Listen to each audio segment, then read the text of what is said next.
I'm here on Reddit today because of a very unexpected situation I'm facing. Years ago, my high school girlfriend, Gigi at the time, and I got pregnant unexpectedly. We had always been careful, but I guess sometimes life has its own plans. When Gigi discovered she was pregnant, she went ballistic as she had always dreamed of pursuing her career as a model and argued that getting pregnant meant giving up on all those dreams. Throughout college, she had been working various part-time gigs and going for auditions, so I knew how much her career meant to her. I empathized deeply with her aspirations and assured her that I would support whatever choice she made. It was important to me that she knew I was there for her, no matter what. Unfortunately, we found out that her pregnancy was too far along to consider termination. This news was devastating for Gigi, as it felt like all her dreams were slipping away, and it put her in a very difficult position. In the midst of this, our families reacted very differently to the news. My parents immediately stepped forward, offering to take responsibility and support us in any way they could. They were ready to help us through this new phase in life and ensure the best for the baby. However, Gigi and her mother had a completely different perspective. They were vehement about giving the baby up for adoption after birth. Gigi's mom believed that this was the best way to ensure that Gigi could continue pursuing her dreams guilt-free without the burden of motherhood hanging over her head. My parents and I were firmly against this idea. I assured Gigi and her mother repeatedly that I would take full responsibility for the child, promising that Gigi wouldn't have to do anything for our baby if she chose not to. I tried to convince them that we could find a way to make it work without giving up the baby. Despite my assurances, they kept insisting that giving up the baby and cutting all contact was the right choice. Gigi was particularly adamant about this because she feared that if she gave the baby to me, there might be a chance I would try to involve her in the baby's life later on. She wanted to avoid that potential drama entirely, ensuring a clean break so she could move forward without any ties or guilt. I spent days begging and reassuring Gigi that after she gave up her parental rights, I would never contact her again about the baby. I promised her that she could go on to live her life without ever having to think about the child, completely guilt-free. Eventually, both she and her mom were convinced, and that is exactly what happened. After Gigi gave birth to our baby girl, Diana, she recovered and resumed her life. My parents and I took on the full responsibility of caring for Diana. Initially, balancing my studies with caring for a newborn was challenging, but I've never regretted my decision. Seeing my daughter grow and thrive brought me immense joy and a sense of purpose. Throughout the rest of my college years, Gigi avoided me completely. She never once inquired about our daughter, and I stayed true to my promise, never bothering her about it. My focus was entirely on raising Diana and building a stable life for us. Diana meant everything to me, and it's hard to put into words just how deep my love was for her. They say there's a special bond between fathers and their daughters, and from the moment I first saw her in hospital, I knew that was true. It was an overwhelming feeling when I held her in my arms, like my entire universe suddenly centered around her. She brought an indescribable purpose into my life. I can't even count the number of times my classmates would tease me about becoming a dad too soon. They would say I was missing out on life and that I should be out having fun, not changing diapers and worrying about a baby. Despite their comments, I never paid any heed to them because they didn't understand the bond I had with Diana or how fulfilling it was to watch her grow and learn. Sure, my college experience was vastly different from theirs, but looking back, I wouldn't have traded it for anything. Every milestone Diana reached, every smile and every little moment we shared made all my sacrifices worth it. I worked tirelessly to graduate from college with good grades while juggling a part-time job to support my daughter. Being a single parent is incredibly challenging, so I'm immensely thankful to my parents for those days when they stepped in and did their best to watch over my daughter whenever they could. From babysitting Diana when I had late-night study sessions before my exams, to offering advice and a listening ear when it got too frustrating for me. Their unwavering love and support helped me navigate the toughest times. My parents' selflessness and dedication allowed me to focus on my studies and provided for my child without feeling too overwhelmed. When I finally graduated college, secured a stable job, and saved up enough money, I was overjoyed to move out with Diana into our very own place. It was a milestone moment for us both. I took great care in choosing each piece of furniture and decorating Diana's room and making sure everything was perfect for us. This wasn't just about having a roof over our heads. It was about creating a space where we could make new memories and feel truly settled. In the first few years after moving out, it was just Diana and me. I would go to work at my office and pick her up from daycare, and we would then head home together. After freshening up, I would help her with homework while preparing dinner and prepping her lunch for the next day. Gradually, I got the hang of managing everything on my own. Sure, there were times when exhaustion hit and I had to call my parents for help, but for the most part, I was always there for my daughter. And she could count on me for anything. Being her parent was my first priority, and seeing her grow and thrive as a happy child was incredibly rewarding. When Diana was 5 years old, I met her stepmother and the love of my life, Chloe. Chloe was a divorcee who had come out of an abusive marriage. Despite her difficult past, she was an incredibly kind and compassionate woman. The way she interacted with Diana was what truly made me fall in love with her. Chloe understood how important Diana was to me, and she embraced her wholeheartedly. Seeing the bond they formed and how naturally Chloe took on the role of a loving figure in Diana's life made me realize that she was the one I wanted to share my life with. When Chloe and I got married, Diana was our flower girl. I still have those adorable pictures from our wedding, showing how she never left our side throughout the entire ceremony.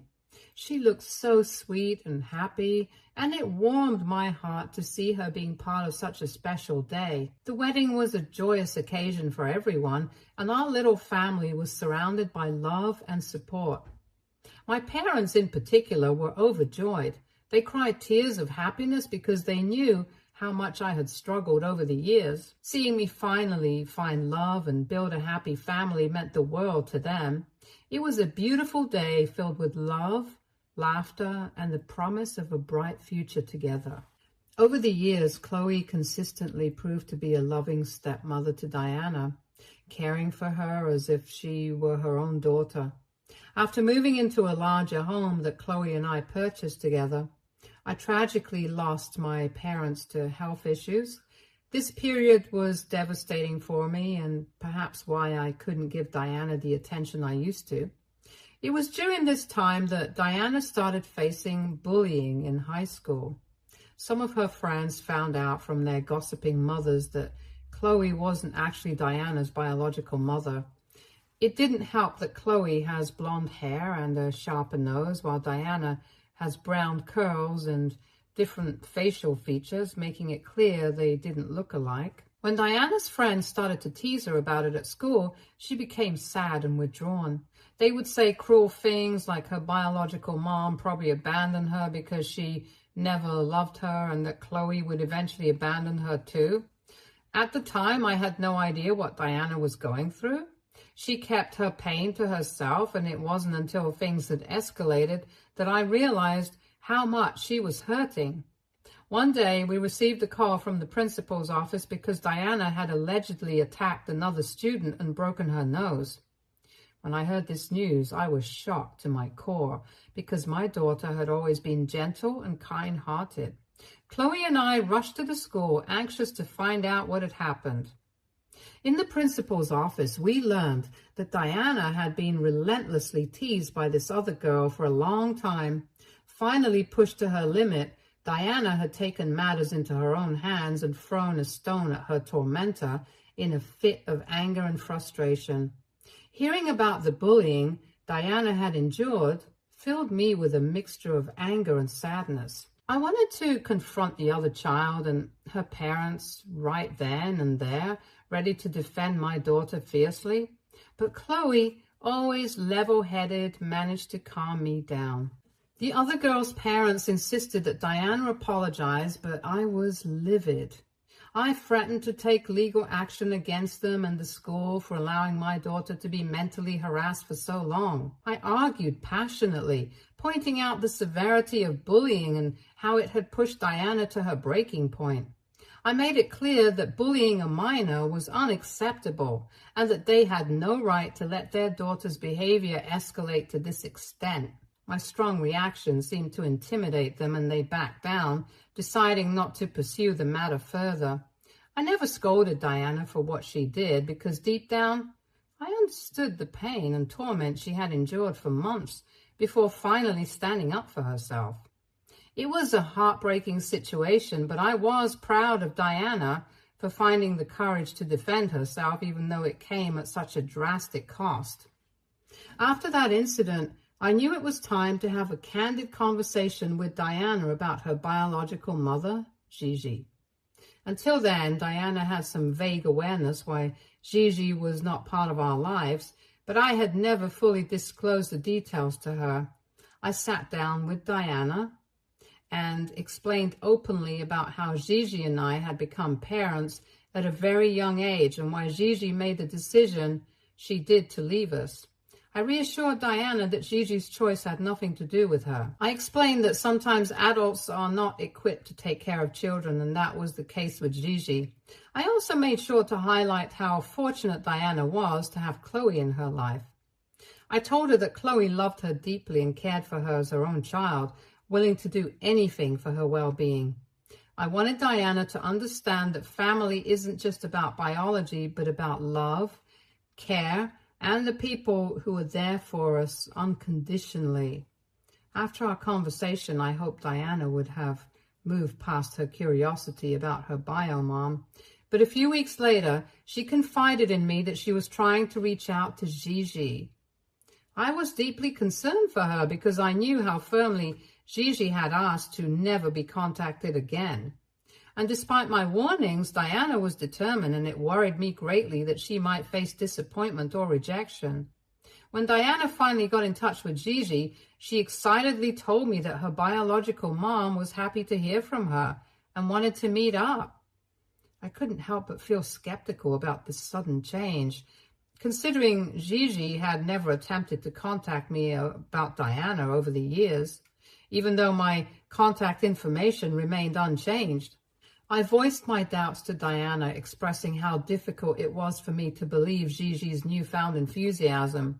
Despite my reservations, Diana was thrilled and believed Gigi's words wholeheartedly.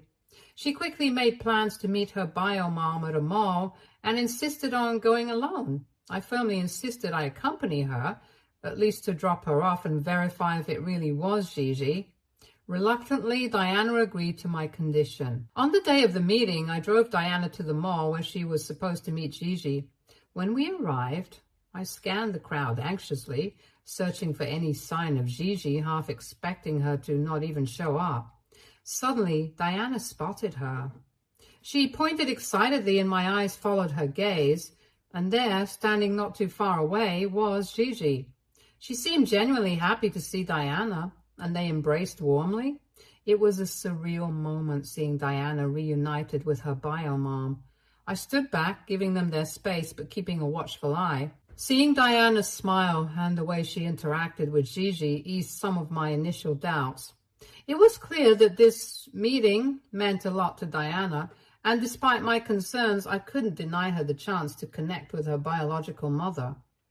Gigi greeted me politely and assured me that she would bring Diana home after their conversation was done.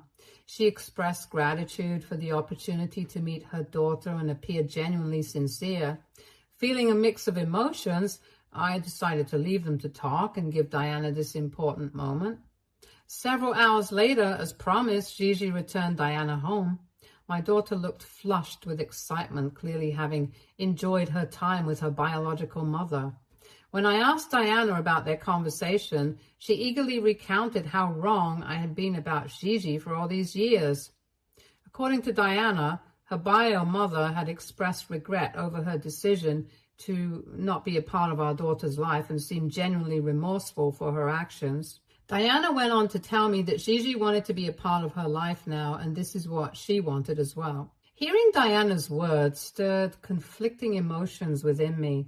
Part of me was relieved that Diana had a positive experience with her bio mom and that Gigi seemed sincere in her regret. Yet another part of me felt cautious, still processing the sudden shift in Gigi's stance after all these years. I couldn't help but wonder about the implications of this newfound connection for our family and how it might impact Diana moving forward.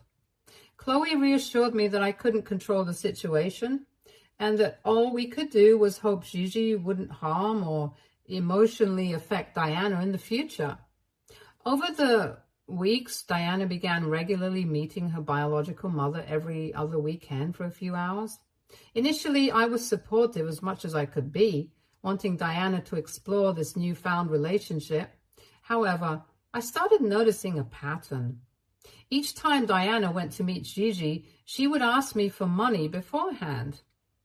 Initially, I assumed it was for personal expenses, but it became clear that Gigi expected Diana to pay for their meals whenever they met. I was puzzled and concerned, so I asked Diana why Gigi didn't offer to cover these costs. Diana explained that Gigi was facing financial difficulties at the time, but assured me that her bio mom was actively searching for a job and would soon be in a better position. As odd as this arrangement seemed to me, I chose to let it go for the sake of Diana's happiness. I wanted to support her in maintaining this relationship with her biological mother without adding unnecessary stress or tension. My priority was ensuring that Diana felt supported and loved, even if it meant accepting certain compromises along the way. However, I began to notice items disappearing from the house. It started with seemingly minor things, such as Chloe's cherished ancestral cups and saucers, which were wedding gifts from her grandmother. Initially, we dismissed it, thinking they might have been misplaced. However, when my wife discovered that some of her expensive clothes and lingerie were also disappearing from her closet, our concern grew considerably. The situation baffled us because we couldn't understand where these missing items were ending up. Naturally, we turned to Diana for answers, hoping she might have some explanation. Each time we asked her, she adamantly swore that she had no idea about the missing items or their whereabouts. She blamed Chloe for being careless and told me that she was probably overreacting. I decided to install cameras in our common areas at my wife's insistence, hoping to catch any potential intruders who might be stealing from us. One day, Chloe couldn't find her wedding ring anywhere. Normally, she would leave it on our bedside table before heading to the gym for her workout. I followed the same routine with my ring because they were both valuable and we wanted to keep them safe from any potential damage in the gym. When Chloe returned home, she couldn't locate her ring despite searching everywhere. She was visibly upset and anxious by the time I got home. We decided to review the footage from our security cameras together to see if they could provide any clues. As we watched the recorded footage, what we saw shocked us and left us questioning everything we thought we knew. It turned out that whenever we were not at home, Diana would roam around the house and take things that didn't belong to her.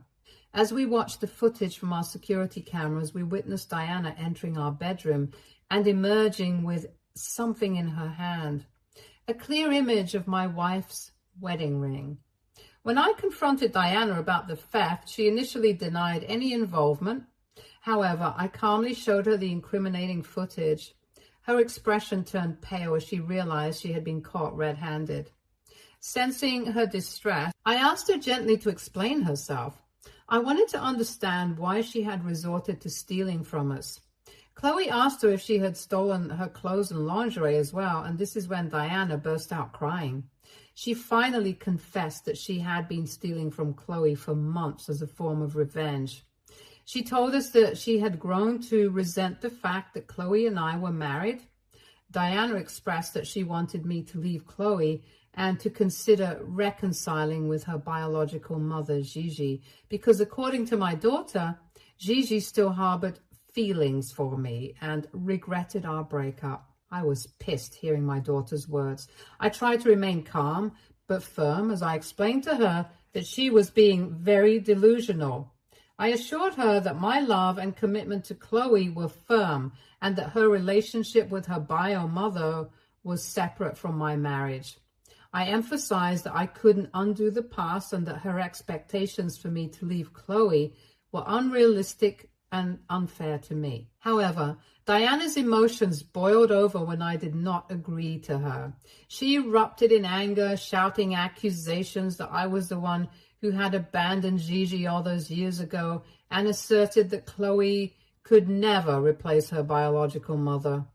She argued that for her sake, I should at least try to be in a relationship with her bio mother, since she has always dreamed of having a family where her bio parents were married to each other.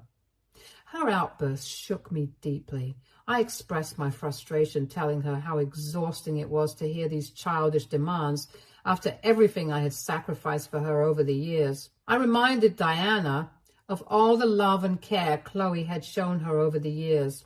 I pointed out the sacrifices Chloe had made, the support she had given, and how she had embraced Diana as her own daughter. I told her that she was being ungrateful and unfair by expecting me to leave my wife for Gigi. This is when the situation with my daughter took a disturbing turn, when instead of understanding my firm stance, she made a shocking threat. Diana threatened me that she would falsely accuse Chloe of sexual assault and grooming if I didn't leave her immediately. I was stunned and deeply troubled by her words, unsure of where such ideas could have come from. Diana went on to tell me that she had watched enough documentaries to know that this could potentially put Chloe in jail for life, and I would lose my wife forever. I asked her if she had lost her mind, since this was a pretty serious allegation, and Diana revealed that she was willing to make Chloe's life as miserable as possible, but assured me that it could all stop if I simply started dating her bio mother. I stared at my daughter, and for the first time I felt disgust and fear towards her. She was behaving like a deranged person. Clearly, she had taken her own delusions seriously and had potentially also been influenced and manipulated by her biological mother. I couldn't believe how low my daughter was willing to go to make her twisted dreams of getting me and her bio mother together come true. When my wife, Chloe, learned about Diana's willingness to make false accusations, she immediately informed me that she could no longer live under the same roof as my daughter.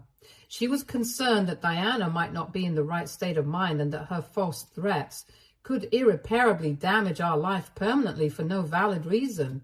I understood her reaction and felt compelled to teach Diana a profound lesson about accountability and responsibility, since she would never learn if I went soft on her after the way she had just threatened us. This is why I informed Diana that since she trusted her bio mother so much, and she was anyways going to be 18 soon, I wanted her to move out immediately and live with Gigi. I assured her that I would continue to support her financially until she turned 18, but I could no longer allow her to live with us. I told her that she needed to fund her own college education or seek assistance from her beloved bio mom. Diana had no idea until then that Chloe had set up a trust fund for her, so she would have never needed to take out a loan for her education. However, given the circumstances, I didn't want my ungrateful daughter to get a penny out of it, so we had decided to not give her any access to it whatsoever. Diana did try to protest and fight back against my decision. She even resorted to making more vile threats about ruining my life and career, but I didn't listen to her. I called Gigi and asked her to come pick up our daughter. That shameless woman had no remorse on her face when I confronted her about why she had put these disgusting ideas into our daughter's head, since this is not how my daughter ever behaved before. Gigi simply shrugged her shoulders, telling me that it was Diana's dream to see us both together and that it was never too late for us to give it a try. I cringed hearing her words and simply refused to interact with her any further after that. I handed Diana some money and watched my daughter drive away with her bio mother after packing up her things. Diana never contacted me after that day, even though I continued to send her money every week. When my daughter graduated from high school, I learned that she had been accepted into a reputable university with a partial scholarship. She needed help covering the remaining fund, and it wasn't long before Gigi contacted me. She told me that I needed to step up and pay the money required since she didn't want Diana to take out a student loan. I told her there were thousands of students every year who took out student loans for completing their education, and Diana should do the same so she could learn the meaning of hard work also. And I told her since she was the one who had put all those poisonous ideas into our daughter's head, she should be the one stepping up since I had done more than enough for Diana.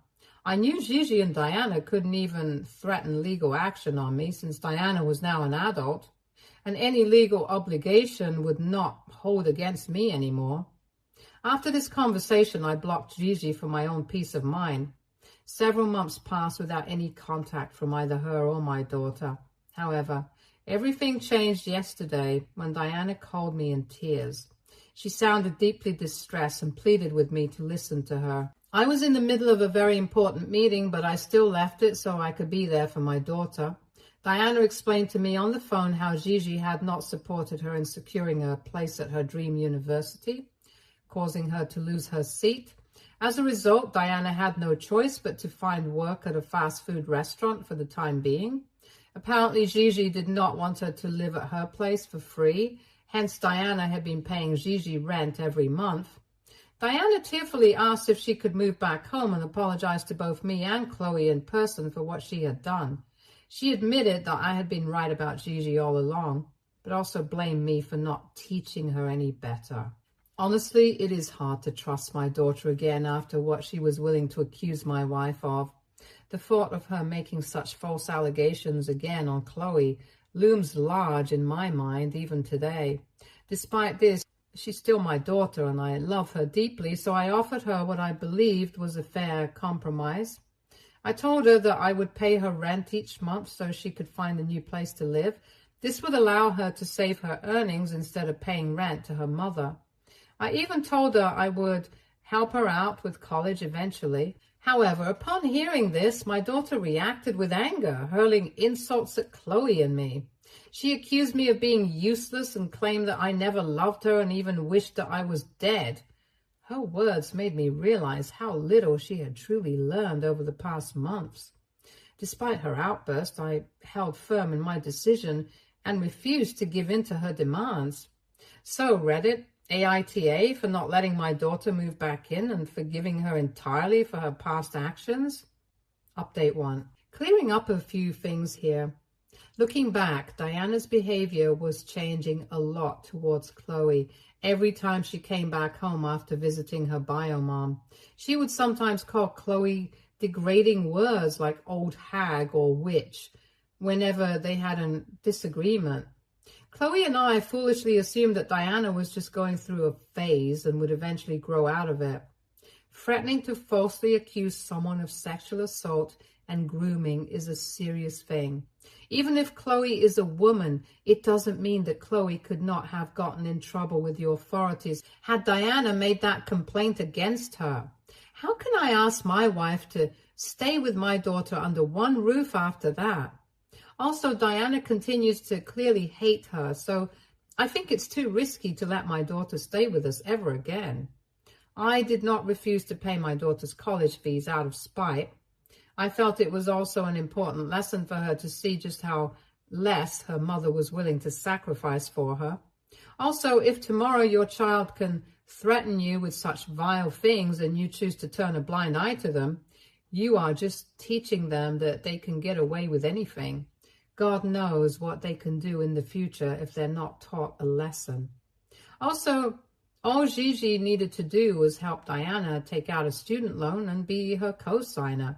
But she clearly chose not to do that. I have talked to Diana, and she has finally agreed to let me pay for her rent. She's looking at new places currently.